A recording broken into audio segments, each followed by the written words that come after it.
오늘 우리에게 주신 하나님의 말씀은 열왕기상 18장 30절에서 35절 말씀입니다. 엘리야가 모든 백성을 향하여 이르되 내게로 가까이 오라. 백성이 다 그에게 가까이 가매 그가 무너진 여호와의 제단을 수축하되 야곱의 아들들의 지파의 수요를 따라 엘리야가 돌 12개를 취하니 이 야곱은 옛적에 여호와의 말씀이 임하여 이르시기를 내 이름을 이스라엘이라 하리라 하신 자더라. 그가 여호와의 이름을 의지하여 그 돌로 제단을 쌓고 제단을 돌아가며 곡식종자 우스아를 둘 만한 도량을 만들고 또 나무를 버리고 송아지의 각을 떠서 나무 위에 놓고 이르되 통넷에 물을 채워다가 번제물과 나무 위에 부으라 하고 또 이르되 다시 그리하라 하여 다시 그리하니 또 이르되 세 번째로 그리하라 하여 세 번째로 그리하니 물이 제단으로 두루 흐르고 도랑에도 물이 가득 찼더라.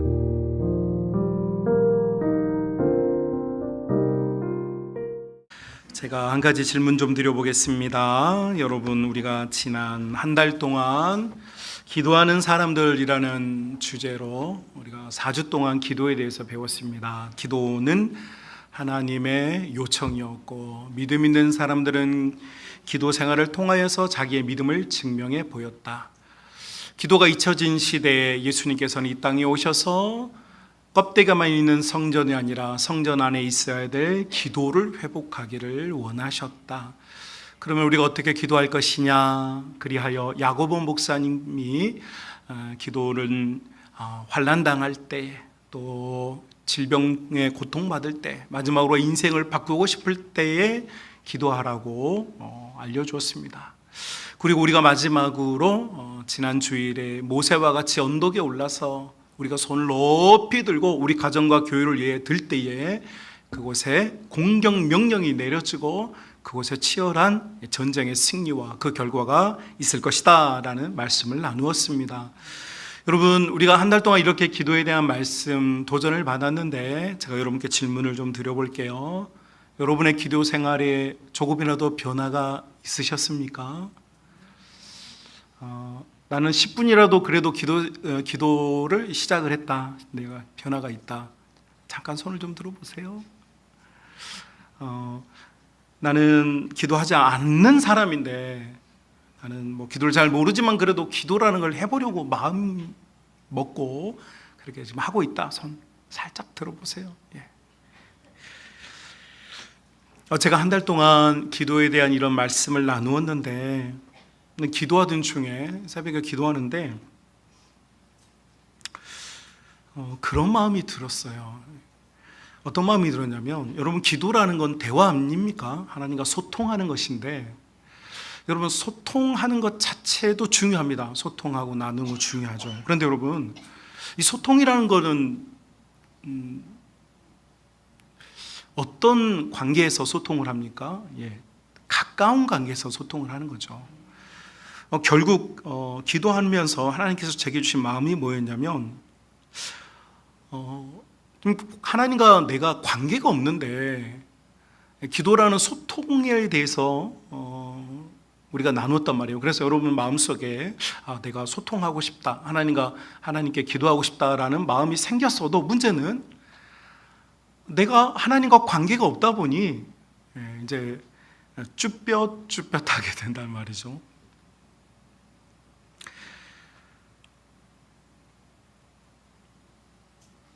제가 나쁜 사람은 아닙니다만은 제가 좋은 남편은 또 아닙니다. 제가 신혼 초에 저희 아내랑 이렇게 신혼을 시작을 했는데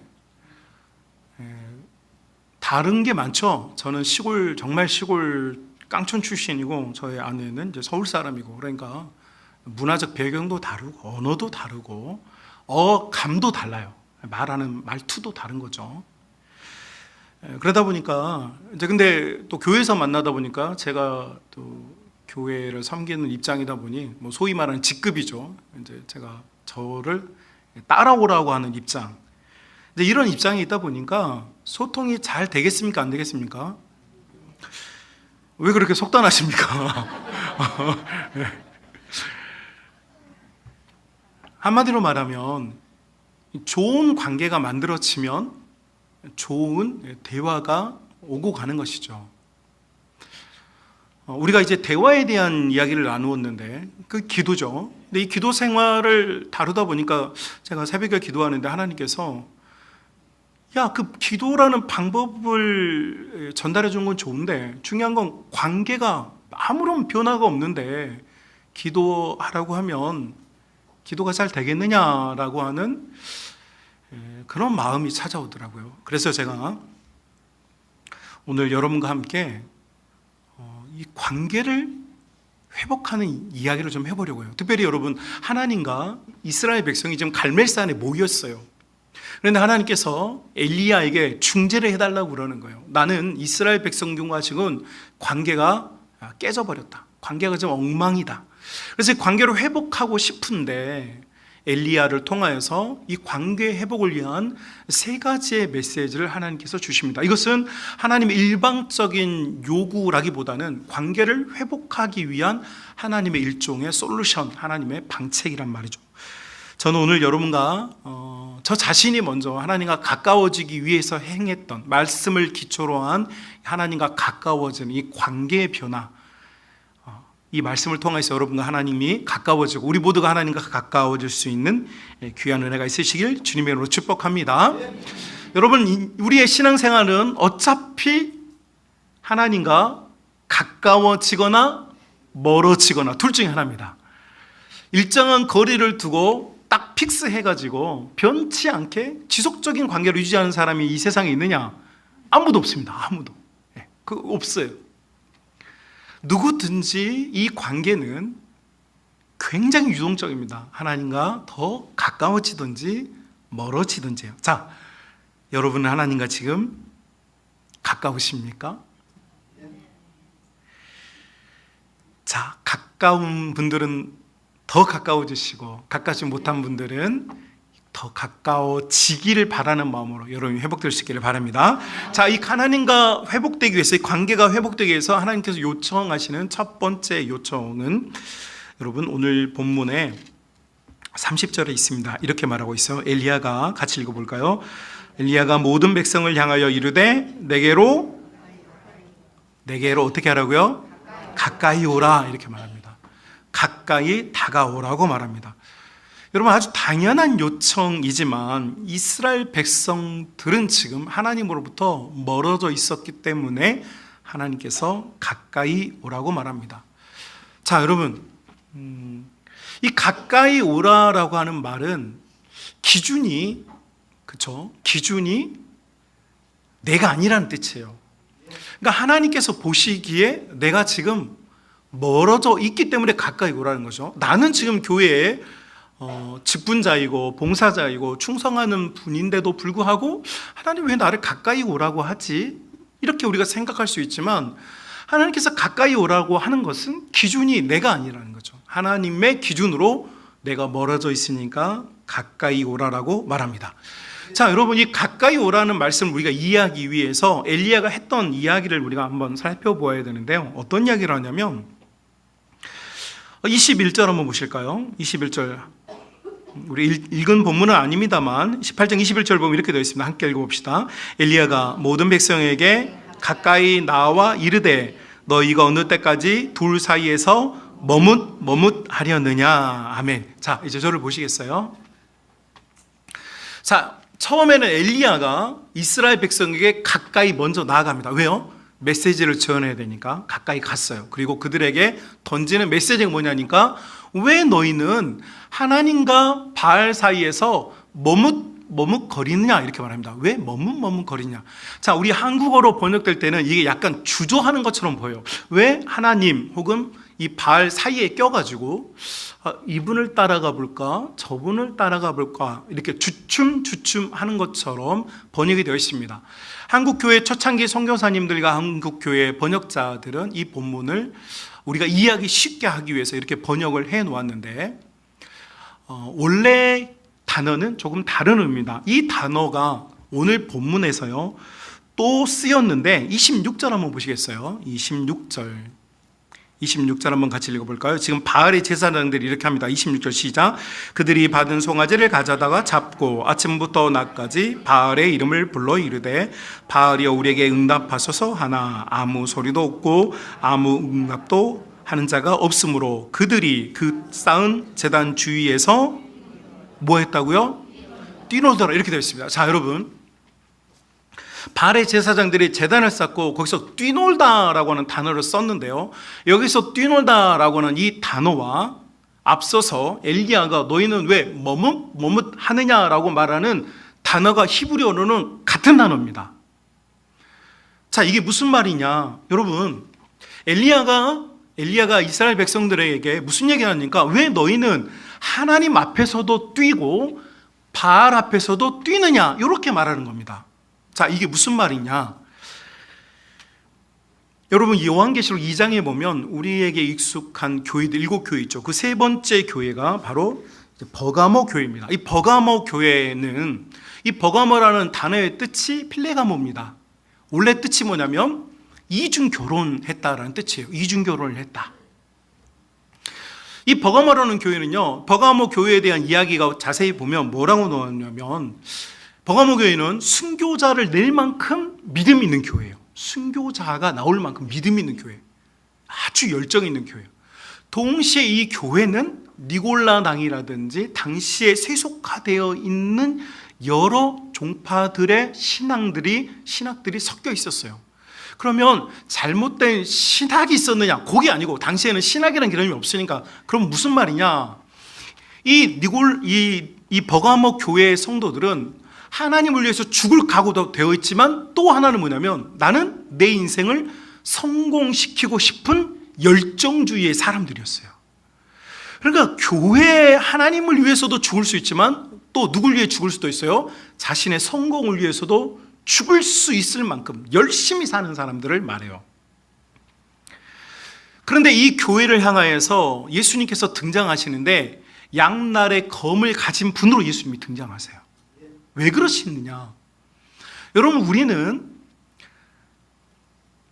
세상에서도 성공하고 싶고 돈도 많이 벌고 싶고 소위 잘 알려지고 싶은 사람이 되고 싶은 마음도 있고 또 교회에서도 하나님 정말 잘 믿고 싶잖아요. 맞죠? 네. 자, 그러니까 이 두 개의 마음을 우리는 가지고 사는데 이 교회가 버가모 교회였어요. 그래서 이 교회는 이중 결혼한 것처럼 하나님과도 결혼하고 내 성공과도 결혼한 이중적인 마음을 가진 교회. 자, 갈멜산에 지금 서 있는 이스라엘 백성들의 마음이 지금 어떻느냐? 바알만을 섬기는 게 아니에요. 여러분, 이스라엘 백성은요 한 번도 하나님을 떠난 적이 없습니다. 이스라엘 역사상 떠난 적이 없어요. 그럼 문제가 뭐냐? 항상 이중 결혼한 것처럼 버가모 교회처럼 하나님도 섬기고 내가 원하는 것도 섬기며 사는 인생들. 당시에는 바알 신이었지만 바알 신은 풍요의 신이거든요. 요즘 말로 번역해보면 나는 하나님도 섬기고 싶고 돈도 많이 갖고 싶은 거죠. 하나님의 눈에는 양날검을 가지신 분, 양날검을 가졌다는 말이 뭡니까? 외날 한쪽으로만 쳐내는 게 아니라 모든 것을 양쪽으로 쳐내신다라는 뜻이잖아요. 이 양날검을 가지신 예수님께서 오직 하나님을 위해 살아야지 너의 인생을 성공시키기 위해 사는 것을 나는 용납할 수가 없다라는 거죠. 그런데 이스라엘 백성들은요 양쪽에서 뛰는 거예요. 하나님의 제단에서도 막 뛰고. 여러분, 뛴다는 게 뭡니까? 여러분, 우리가 우리 젊은이들 막 뜨거운 찬양, 막 빠른 템포의 찬양을 막 뛰거든요. 뛰는 것, 막 뭔가를 에너지를 분출하고 열정이 있다는 걸 표시하는 거잖아요. 그런데 이 이스라엘 백성들은 하나님 앞에서도 제단에서 뛰고 바알의 제단에서도 막 뛰는 거예요. 하나님께서 말씀하십니다. 가까이 나오라. 가까이 나온다라는 말이 있잖아요. 양날검을 가지신 우리 예수님께서 내가 마음속에 품고 있는 오직 하나님 외에 다른 것을 잘라내는 것을 말합니다.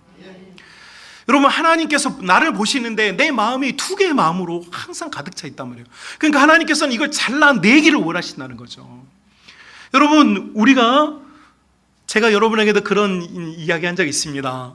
돈 많이 버시라고, 돈 많이 벌어서 좋은 일하고 하나님 이렇게 나눠주고 구워주고 많은 사람들을 먹이시라고 제가 여러분에게 얼마나 많은 복을 빌어드립니까? 자, 그런데 여러분, 하나님의 영광을 위해서 돈을 버는 것이고요, 하나님의 영광을 위해서 돈을 쓰는 겁니다.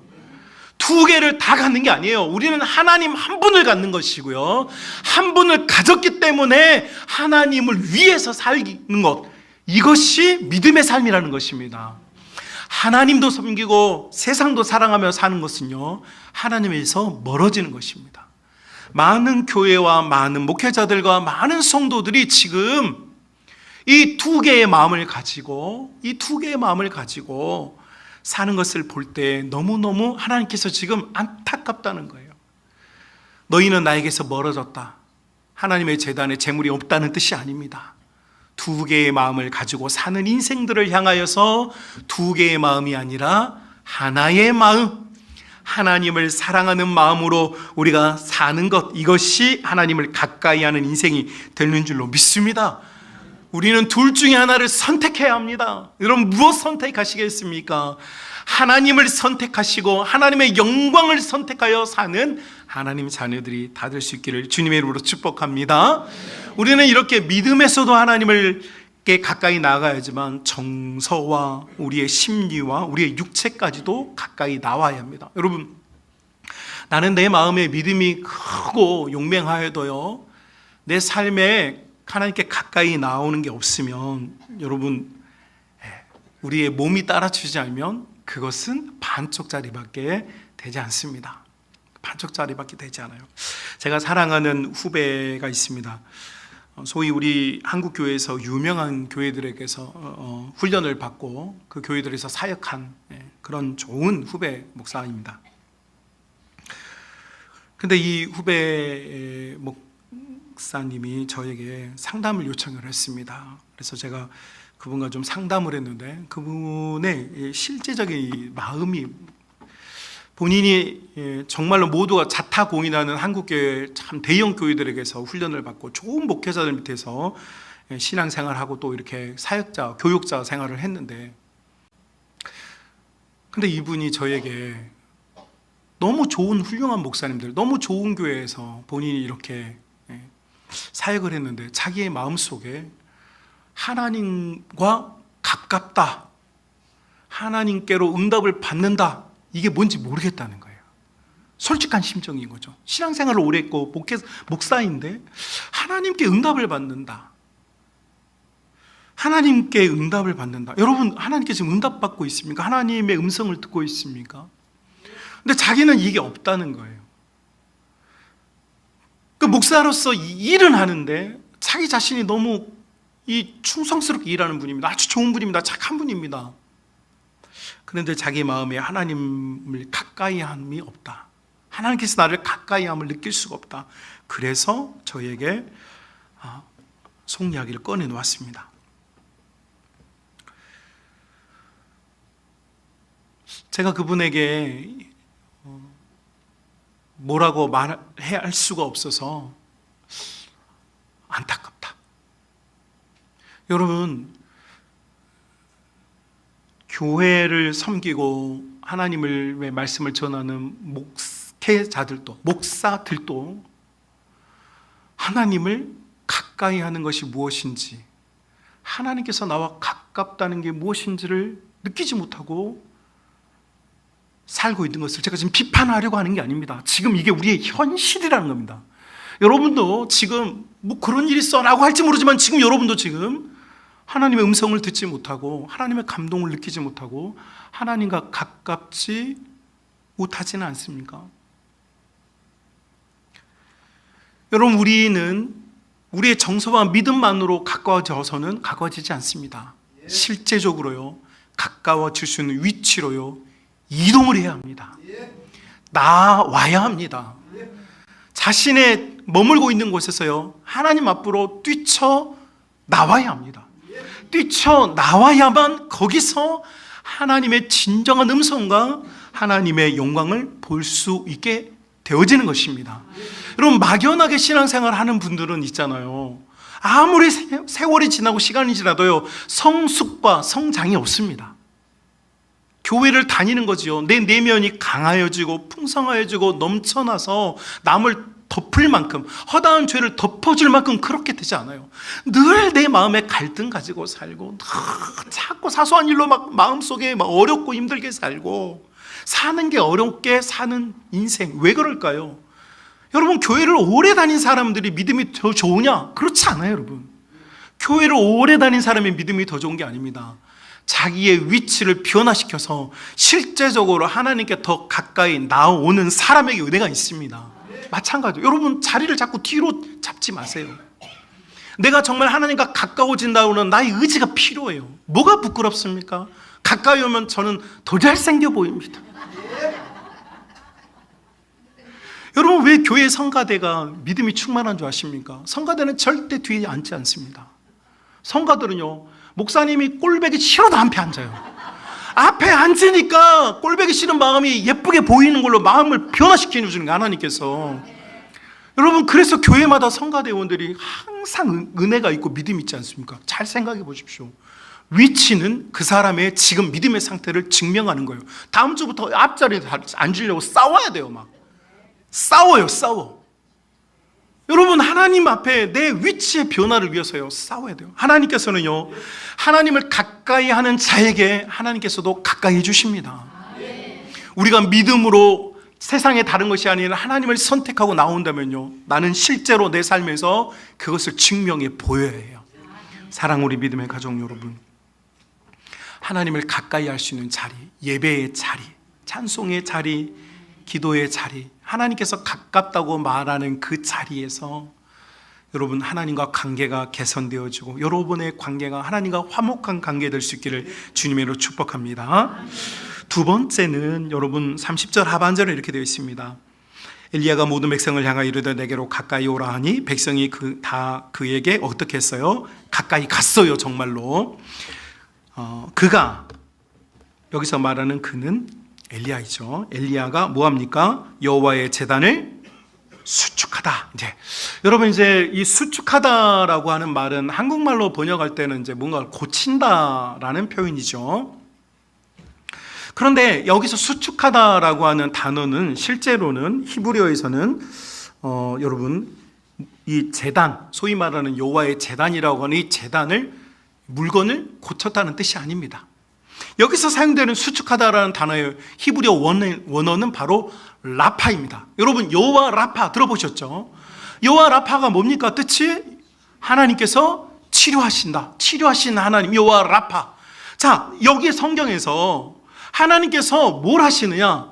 하나님께서 엘리야를 통하여 하나님의 제단을 지금 치료하신다라는 말이에요. 여러분, 치료라는 말은요, 물건이나 건물을 고치는 걸 말하는 게 아닙니다.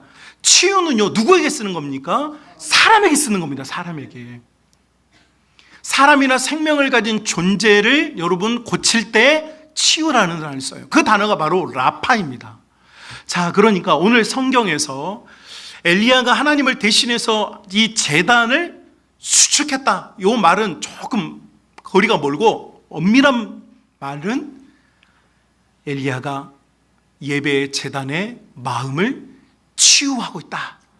하나님께서 예배를 지금 치유하기를 원하신다, 이렇게 말씀하시는 겁니다. 여러분, 우리가 하나님 앞에 하나님을 가까이 할 수 있는 가장 중요한 자리가 예배의 자리인데, 지금 이 예배의 자리가 망가져 있다는 거예요. 뭔가 병들어 있다는 거죠. 치유가 필요하고 고침받는 게 필요한데 이것을 이스라엘 백성들이 모르고 있는 거예요. 제가 이 사역할 때에 저는 평범한 보통 목사였습니다. 신학교 나오고 대학원 나오고 평범한 보통 목사. 그래도 열정은 있어서 아무튼 뭐든지 열심히 하는 그런 목사였는데, 제가 어떤 교회에서 사역을 하게 됐는데, 그 교회에서 그 교회 목사님들 보니까 책을 엄청나게 읽는 거예요. 광화문에 있는 생명의 말씀사, 그리고 교보문고에서 막 책을 엄청 읽어요. 근데 저는 독서의 즐거움이, 저도 그렇게 공부를 못하지는 않았지만 그냥 해야 되니까 한 정도였지, 독서의 즐거움은 사실은 저는 없었습니다. 그런데 목사님들이 책을 엄청나게 읽는 거예요. 점심 먹으면 가서 서점에 앉아서 기본 2-3시간씩 다 앉아있는 거예요. 그래서 제가 물어봤습니다. 이 목회자들의 독서는 참 중요하거든요. 아니, 어떻게 하면 이 독서를 이렇게 열심히 잘할 수 있느냐? 의지를 가지고 막 열심히 노력하는 거 말고 이게 독서를 이렇게 잘 하시느냐? 이렇게 물어보니까 제 총신 2년 후배 목사님인데 이 목사님이 저한테 그런 이야기를 해요. 목사님, 저도 책 별로 안 좋아했습니다. 그런데 자기는 목회자가 책을 읽어야 된다는 사실을 깨달은 이후로부터 기도를 했다는 거예요. 무슨 기도를 했느냐? 하나님, 저에게 독서의 즐거움을 주옵소서라고 기도를 했다는 거예요.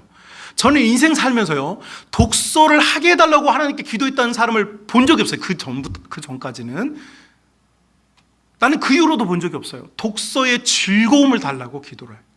제가 그 이야기를 듣고요, 엄청난 충격을 받았어요. 아, 이것도 내가 기도해야 될 일이구나. 여러분, 예배 자리에 우리 나오잖아요. 그냥 목사님이 좀 재미있는 설교, 은혜로운 설교, 좀 눈물 나는 설교, 그렇게 그냥 회중으로서 앉아있는 이건 있잖아요. 여러분, 내 것이 안 돼요. 그냥 준비한 목회자의 것밖에 안 돼요, 여러분, 사실. 그런데 이 자리가 내 것이 되려면요, 하나님, 내가 참된 예배자가 되게 하여 주옵소서. 내가 하나님을 진정으로 예배하게 하여 주옵소서. 찬송 한 곡을 불러도 내 눈에는 눈물이, 내 입술에는 찬양이 있는 하나님, 그런 예배자가 되게 하여 주옵소서.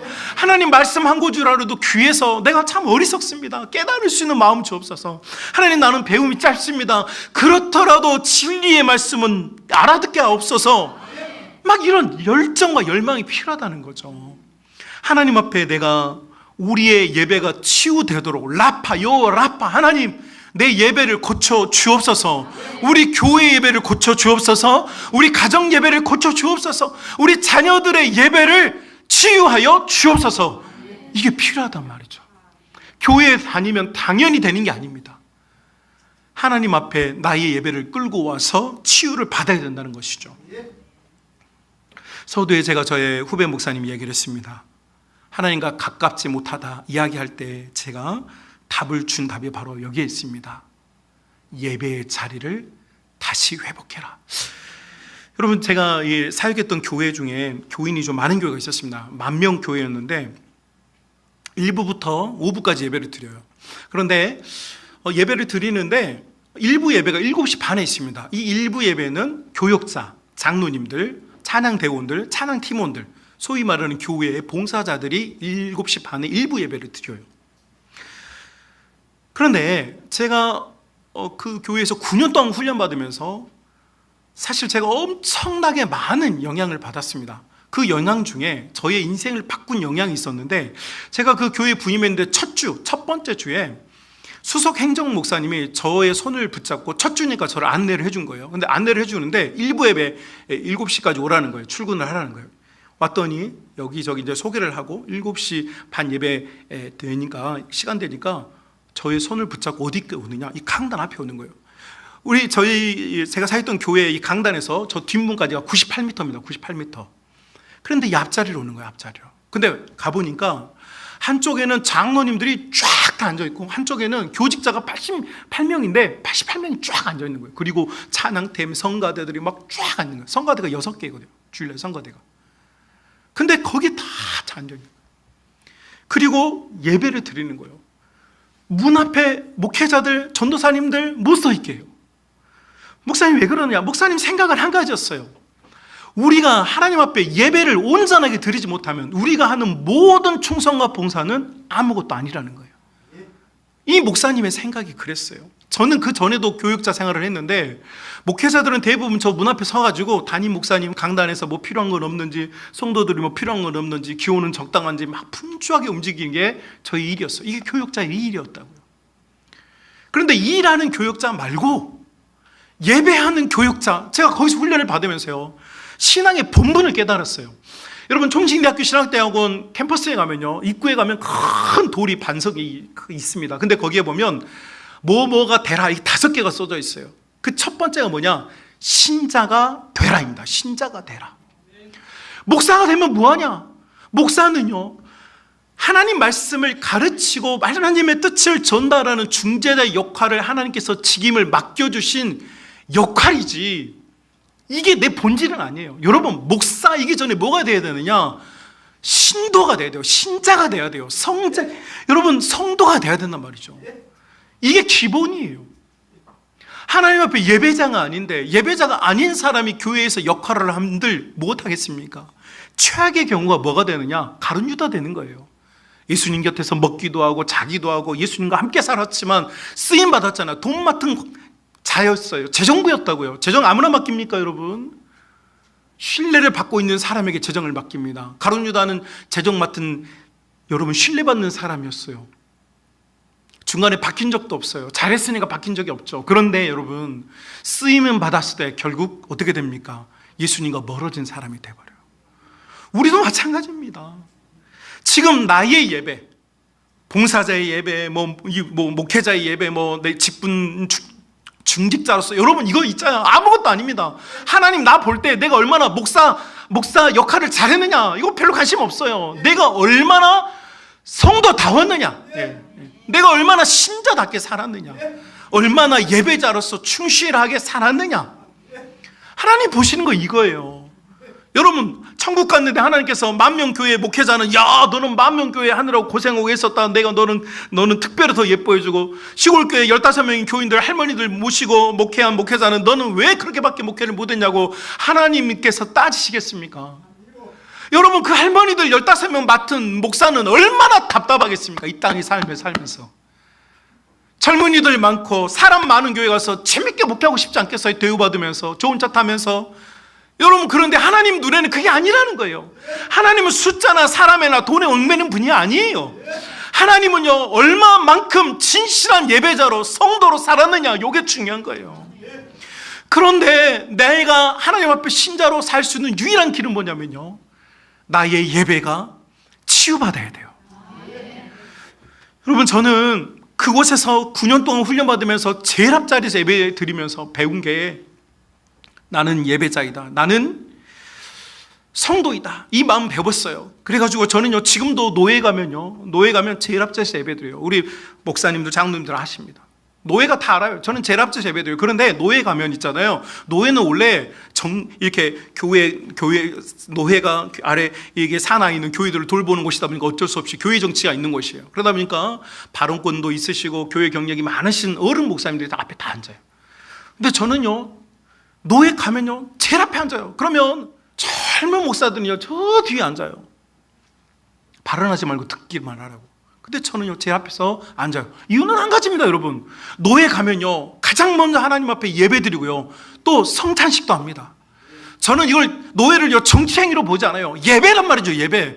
그러니까 어떻게 나를 볼 줄 알아요. 그분들이 나를 어떻게 보는지도 알아요. 그 시선도 알아요. 그런데 저는 제일 앞자리에서 예배 드려요, 예배. 하나님께 찬송 부르고 기도하고 설교 듣는 자리는요, 다 예배의 자리고요, 예배의 자리에서 저는 성도란 말이죠. 성도, 목사가 아니고 성도. 다른 목사님들 오셔서 우리 교회 말씀 전할 때 제가 어디 앉습니까? 항상 제일 앞자리. 부목사님들 설교도 제가 이 바로 앞자리, 피아노 자리에 앉아요. 피아노 반주자들 같이 앉는다고요. 왜요? 예배니까. 사랑하는 우리 믿음의 가족 여러분, 하나님께서 나의 예배를 치유하셔야 하나님과 가까워지는 거예요. 내 마음속에, 여러분, 우리가 이 땅에 살면서 하는 동안 너무 예배가 익숙해지고 너무 예배가 편안하니까 내 예배가 지금 병이 들었어요. 하나님과 가까워져야 되는데 그렇지를 못하고 그냥 앉아있는 거예요. 여러분, 가장 앉아있는 건 예배가 아닙니다. 종교활동이에요. 우리 성만 믿음의 가족들, 이 땅을 살아가는 믿음의 성도들이요, 종교생활 하지 말고 여러분의 예배가 치유를 받아서 하나님께 예배하는 참된 예배자들이 될 수 있기를 주님의 이름으로 축복합니다. 마지막 세 번째는, 여러분, 엘리야가 이스라엘 백성들에게 12개의 돌을 가져놓고 제단을 다 이렇게 하나님 앞에 정비한 후에 물을 기로라고 말합니다. 4개의 물통에 물을 기로하라. 3번 부었습니다. 총 12통의 물을 부었어요. 자, 여러분, 제가 여러분에게 한 가지 질문을 보겠습니다. 3년 6개월 동안 지금 비가 오지 않았습니다. 그래서 지금 비 내리게 해달라고 거기 모인 거잖아요. 근데 여러분, 물을 엘리야가 물통 던져주면서 물 채우라는 거예요. 자, 여러분, 3년 6개월 동안 비가 내리지 않는 그곳에서 물을 구하는 게 쉽겠습니까? 어렵겠습니까? 우리가 그 생각을 못하는 거예요. 이스라엘 백성들이, 지금 엘리야가 아닙니다. 이스라엘 백성들이 가서 물을 가져와야 되는데, 사실 여러분, 이스라엘이라고 하는 나라는 저쪽 북쪽에 있는 헐몬이라고 하는 산이 있습니다. 헐몬에서 여러분 만년설이 있고요. 그 만년설에서 만년설이 녹아가지고 쫄쫄쫄쫄 흘러서 시내가 되고 개울이 되고 강이 돼서 흘러서 이스라엘을 통과합니다. 그 강의 이름이 요단강이에요. 그리고 요단강의 물이 마침내 염해라고 하는 곳으로 모입니다. 그런데 갈멜산에서 이 요단강까지는 거리가 상당합니다. 자, 그런데 성경에 보면 저녁 제사 드릴 때쯤이라는 표현이 나옵니다. 그러니까 요단강에 가서 물을 떠올 가능성은 있어요. 왜냐하면 물은 흐르고는 있어요. 그러니까 떠올 수는 있는데 문제는 시간입니다. 그런데 성경이 시간을 딱 써놨어요. 저녁 제사 드릴 때라고. 바알의 제사장들이 열심히 했는데 그들이 멈출 때가 저녁 제사 드릴 때였고, 이스라엘 백성이 물을 부었던 시기도 저녁 제사 드릴 때예요. 다시 말하면 이스라엘 백성이 슈퍼맨이 아닌 이상 지금 갈멜산에서 요단강까지 가서 물을 떠올 가능성이 없어요. 그러면 이스라엘 백성들이 지금 물을 모을 수 있는 유일한 방법 하나가 있습니다. 뭘까요? 이스라엘 백성들이 지금 그곳에 모이면서 아기들 물 먹이고 부모님 물 드시게 하고 자기들도 목 치기려고 당연히 뭘 가져왔겠어요? 물병을 하나씩 들고 왔겠죠. 어렵게 구했겠지만 물을 있지 않겠습니까? 엘리야가 뭐 하라고 그러는 거예요? 각 지파별로 물통 하나씩 던져주면서 거기에 물 담아오라는 거예요. 여러분, 그 물통에 물 담는 방법은 뭡니까? 이스라엘 백성들이 자기가 가지고 온 가족 먹이려고, 아이 먹이려고 가져온 물을 어떻게 하는 거예요? 거기에 담는 거예요. 여러분, 이 갈멜의 산에서 있었던 일을 우리는 엘리야가 다 했다고 생각하는데 아닙니다. 돌 가져온 사람들도요, 이스라엘 백성들이고요, 물 떠온 사람들도 이스라엘 백성들입니다. 하나님과 가까워지기 위해서 필요한 건 뭐냐면 하나님 백성들이 헌신을 해야 해요. 우리 가정이 먹고 마셔야 될 물을, 내 어린 자녀를 마시게 해야 될 물을, 여러분 지금 당장 비가 오지 않으면 이제 그 자녀들이, 이스라엘 백성들이 흩어질 때까지 아이들이 물을 어떻게 먹겠습니까? 그런데 하나님께서는 엘리야를 통하여 가지고 온 물을 통에 담으라는 거예요.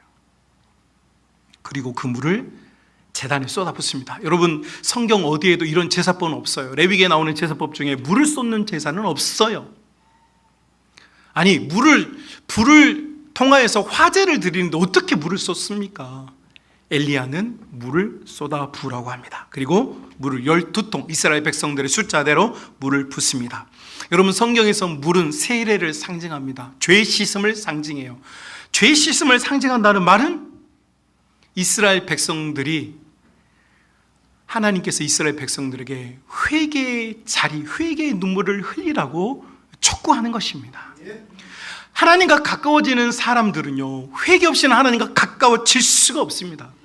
여러분, 정말 여러분 신앙 양심을 가지고 생각해 보십시오. 내가 영광의 하나님을 배워요.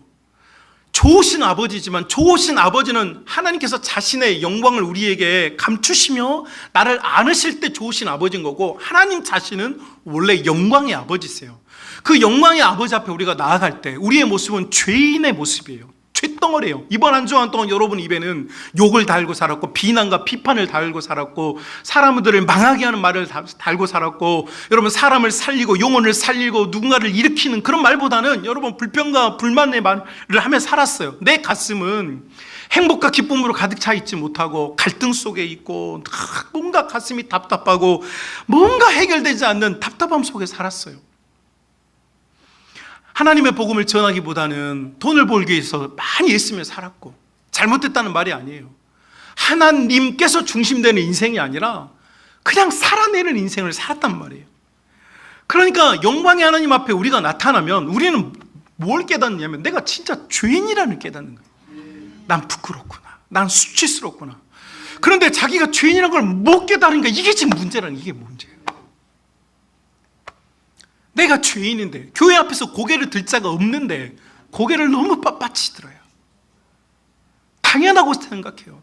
여러분, 하나님을 아버지라고 부르는 자들은요, 반드시 회개의 눈물을 통과한 자들이 하나님을 아버지라고 부르는 거예요, 여러분. 근데 회개의 통과 없이 하나님을 아버지로 부르는 건요, 오만이고 자만이에요, 여러분. 신앙이 교만한 겁니다. 여러분, 주위를 잘 불러보십시오. 저도 목사이지만 한국 교회가 이렇게 교회가 힘든 이유가 뭡니까?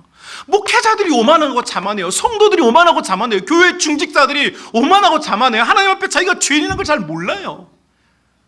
자기가 죄인이라는 걸 회개하며 눈물을 흘려야 되는데 눈물이 없어요. 하나님의 제단에 내 눈물이 있어야 하고 내 회개가 있어야 여러분 그 제단을 통하여서 하나님이 나를 가까이 부르시고 나에게 당신의 음성을 들려주는 줄로 믿습니다. 지금 회개 없는 찬양, 회개 없는 기도, 회개 없는 예배는요, 아무것도 아니에요. 힘이 없어요. 하나님께서 우리의 모든 기도와 예배를 물리치는 건 아니에요. 그러나 영적인 파워가 없어요. 여러분, 진정한 힘은 어디서 나오느냐? 성도의 눈물에서 나오는 거예요. 회개할 때에 하나님께서 쓰다듬어 주시는 거예요. 회개할 때 하나님께서 만져주시는 거예요. 여러분, 회개라고 하는 것은 우리가 무슨 못된 죄를 지었기 때문에 하는 게 아니에요, 여러분. 관계 때문에 하는 거예요. 저는 저희 아내와 신혼생활, 결혼생활을 하면서 제가 좋은 남편이 못 돼서 제가 이렇게 다투게 되면 하는 제가 행동이 있습니다. 좋은 말로 하면 행동이고 나쁜 말로 하면 이제 나쁜 짓거리를 하는데 그게 뭐냐면 말을 안 하는 거예요. 저는 말을 안 해요.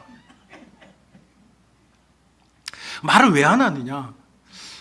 여러분, 우리 부인 되시는 여성분들 남편이 말을 안 하면 그때부터 이제 진짜 열받는 거죠. 그 전까지는 감정이 열을 받았는데 말을 안 하면 그때부터는 이제 이 속에서부터 열이 받는 거죠. 그러니까 열받는 부위가 달라요, 여러분. 근데 제가 그걸 알아서가 아니고 몰라서, 제가 더 하면은 이렇게 막 거친 말도 나오고 막 이렇게 좀 사람이 성화가 덜 돼가지고 막 싸우고 이럴까봐 제가 아예 그냥 말을 안 해요. 말하면 나만 나쁜 놈 되니까. 말을 안 했는데 나중에 보니까 차분하게 아내랑 이야기를 하다 보니까 아내가 하는 이야기가 말 안 할 때가 제일 열받는데요. 싸운 게 열받는 게 아니라 말을 안 하니까 열받는다는 거예요. 여러분, 사랑하는 관계에서는요, 사과하는 거예요. 아, 미안하다. 사과하면 돼요. 사과할게. 하나님께서 원하시는 회개는, 회개라고 하는 것을요, 여러분은 자꾸 뭔가 막 주여 삼창하고 막 뭐 내가 진짜 막 뭔가 진짜 잘못한 뭔가 내가 막 생각해 보는 거야. 내가 뭘 잘못했지 막 생각해가지고 그래 그거 막 이러면서 건수 잡았어, 나 회개 막 이러면서 하는 거예요. 여러분, 하나님께서 원하시는 회개는 그게 아니에요. 사랑하는 사이에 하나님,